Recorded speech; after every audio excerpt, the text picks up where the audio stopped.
Absolutely, there's been a war on motorists over the last period. And in fact, under the Conservative government, there were a series of measures that were imposed. But, many people, many of your viewers actually challenged those things. And the Department of Transport actually stopped investing in what they call Liverpool streets, the shutting down of streets, low traffic neighbourhoods, and took a step back. And the Prime Minister at the time, Rishi Sunak, said there'd be an inquiry into those things because so many local residents and constituents were upset about the undemocratic process not being listened to, if they did at all even get a consultation. We've seen many people in Britain challenging them around the country. But then what's happened is that this new government says there's not a war on there's not a war on cars and drivers, but then rolls out more money, more funding again for these schemes that are deeply unpopular and undemocratic. We've seen low emission zones, lots of different cities around the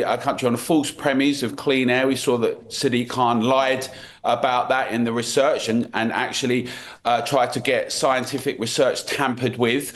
And we've seen a lack of commitment and willingness to invest in transport and infrastructure. We've seen potholes. We've seen a range of issues that are problematic. In fact, what we see is an attempt to have a surveillance society with cameras, with bollards, checkpoint Charlies, and having people have to cycle and walk. And just to say that Heidi Alexander said that no serious people would suggest that people should go on public transport. But that's exactly what David Lammy said. He said you can take your toolbox. What's the problem if you've got tools? Well, maybe you get on.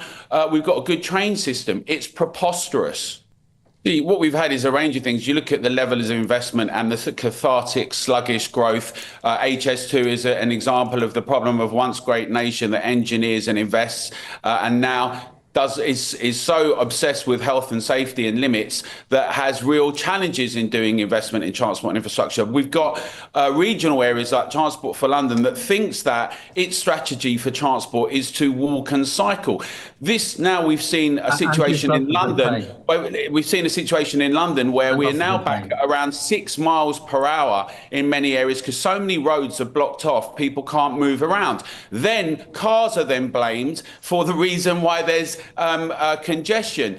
It's a situation where someone like Mehdi Koban, who now is unelected and been elevated to a situation where he jumps around the world, flying in jets, going to places like the World Health Organization, promoting a globalist C40 agenda that Sadiq Khan is the chair of, to tell us that we all need to walk and go slowly. If you like what you saw on the video here, make sure you click on here because we need to carry on the work we're doing. And the way we do that is through our membership. We'd love you to join. Click on here, see what you can do and be part of making things better for all of us together. Thank you.